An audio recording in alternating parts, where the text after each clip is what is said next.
Donald Trump's calling our Somali neighbors garbage and the state of Minnesota a hellhole is I'm assuming is untrue. What if someone enforces Sharia law? There's a lot of talk of that. Enough is enough. Enough is enough. There's a lot of talk about people in Minnesota are terrified that someone's going to enforce Sharia law in a lot of these Somali Muslim areas where giant Muslim populations are. We are doctors, we are teachers, entrepreneurs, we are elected representatives of. The conversation around Minnesota didn't start with facts, it started with fear. Claims about Sharia law, Somali Muslim communities, and the state being a so-called hellhole weren't rooted in evidence, but in repetition. Over time, those talking points hardened into assumptions. This clip exposes how entire communities, doctors, teachers, entrepreneurs, and elected officials, were reduced to a single threatening stereotype. It wasn't about policy anymore, it was about narrative control, where fear replaced reality and complexity was treated as an inconvenience. Video of Tim Walz doing the exact same thing. Right.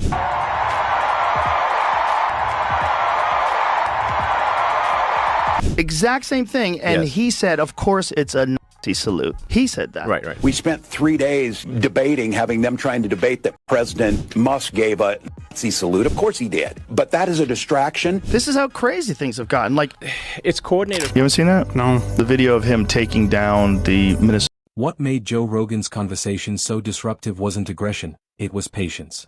There was no ambush, no viral gotcha. Just curiosity that refused to move on. This clip captures the moment the tone quietly changed, when Tim Walz realized this wasn't a ceremonial interview.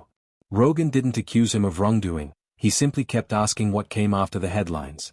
That's when legacy stopped feeling protected and started feeling exposed to daylight. Out there talking again. Did you say you could fight any Trump supporter? Yeah. I think I could kick most of their ass. I do think that if they want to do it. I know I can outrun them, but I don't know if we're going to fall into that place where we want to. He says he kicked their ass, and they're scared of him because he could fix a truck. Because they're threatened by his masculinity. I know how to fix a truck. But he said, I'm like, do you? I think I scare them a little bit why they spend so much time on it. But no, I'm serious because I can fix a truck. They know I'm not bullshitting on this. Yeah. I'm not putting this in people's grill. I bet you don't. The lady doth protest too much. When Tim Walz leaned into the "I can fix a truck" line, it sounded confident on the surface, but the repetition told a different story. This clip shows how politicians sometimes overperform toughness when they sense vulnerability. Rogan never mocked the claim, he didn't need to. The silence did the work. The more Walz tried to prove he wasn't threatened, the more it felt like the conversation had touched a nerve he didn't expect to defend. Governor Tim Walz, who was running for vice president. I'd never seen this before. People driving by my house and using the R word in front of people. This is shameful. They just passed something in Minnesota where illegal immigrants are allowed to have driver's licenses and vote, which is kind of crazy. And I have yet to see an elected official, a Republican elected official, say, you're right, that's shameful. A lot of the reason for wanting an open border is congressional seats. So look, I'm worried. We know how these things go. They start with taunts, they turn to violence. Because one of the things about when you do a census, The immigration discussion quickly moved beyond compassion and into political mechanics. Congressional seats. Census counts. Electoral incentives. This clip highlights the uncomfortable truth that good intentions don't erase strategic outcomes. Rogan's question was simple: how did this actually play out? And once outcomes entered the room, the conversation got heavier. Explanations multiplied, but clarity didn't. And that's when audiences start paying real attention. I think they're lost. I mean, they're also lost in that they can't control the narrative anymore. I think when they had control of Twitter and they had control of essentially all of social media and pre-Trump, they had the reins like firmly held. They were in control of the public narrative. If you strayed from that, you will be kicked off social media. You'll be banned from YouTube. And for things that were factually correct. Like the lab leak theory is now finally being. 4 years, political messaging flowed through controlled channels, legacy media, social platforms, approved experts. This clip marks the moment when that control clearly fractured. Rogan pointed out how topics once labeled misinformation, like the lab leak theory, later became mainstream discussions. That shift matters because it proves the gatekeepers were wrong, or at least selective. And once people realize that, trust doesn't collapse overnight, but it never fully recovered. Walz is your VP? Weird. You don't think that guy's weird? Elon's on that stage, jumping around, skipping like a dip. You know it. He's weird in every way. Yeah. The way he walks, the way he waves his hands. He reminds me of the clown emoji. This has only renewed the call for Governor Tim Walz to resign. He's a bizarre guy. He's a strange dude. He is currently running for a third term as governor, but this has really ramped up under his watch. There's all of this fraud exploding onto the national scene. I think it's 5 or 6 federal investigations that have now been announced in. Labeling opponents as weird works until people start looking closer. This clip captures how that strategy backfired. As voters examined Tim Walz's own behavior, policies, and public moments, the label started bouncing back. Not because Rogan pushed it, but because repetition invited comparison. In politics, branding only works when scrutiny is shallow.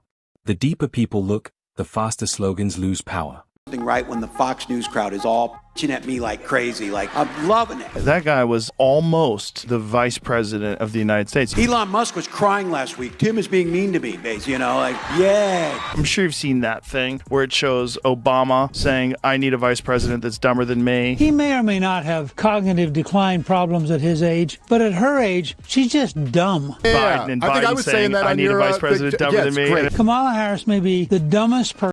Multiple federal investigations in Minnesota weren't shouted, they were mentioned calmly. That's what made them harder to ignore. This clip isn't about proving guilt, it's about accountability gaps. Rogan didn't accuse Walz of crimes. He asked why so much activity existed without clear answers. Silence in moments like this speaks louder than denial, especially when the audience knows the difference between complexity and avoidance. Into power. And for one thing, don't ever shy away from our progressive values. One person's socialism is another person's neighborliness. Like if Kamala died and Tim Walz, Tampon Tim, was our president. I used to think the Democrats were crazy for saying that men have periods, but then I met Tim Walz. You know how crazy this country would be? These guys come up with the weirdest damn ideas that you will ever imagine. You know it's true. That weirdo who puts tampons in the boys' room. When the First Amendment is redefined to exclude misinformation or hate speech, the line between protection and control becomes dangerously flexible. This clip revisits pandemic-era censorship, mask debates, and shifting truths. What was once forbidden discussion later became accepted fact. Rogan's point wasn't ideological, it was practical. If truth keeps changing, who gets to decide when speech is allowed? Was when they decided that J.D. Vance was weird. Yeah. Remember that one? He calls me weird. But then he lies about how his kids were conceived. Who does that? That's just the weirdest thing I've ever seen. And then there's just weirds everywhere. Weird. Oh, you don't want a weird guy. Meanwhile, you have fucking Tim Walz. Is your VP? Weird. You don't think that guy's weird? Super weird. Because Minnesota, I mean, they picked this guy. He is weird. Right? He's weird. I'm not weird. He's weird in every... Personal struggles can humanize leaders, but only if they're consistent. This clip examines how contradictions in deeply personal narratives, like fertility treatments, affect credibility. There's no outrage here, just quiet recalibration from the audience. Trust doesn't shatter loudly.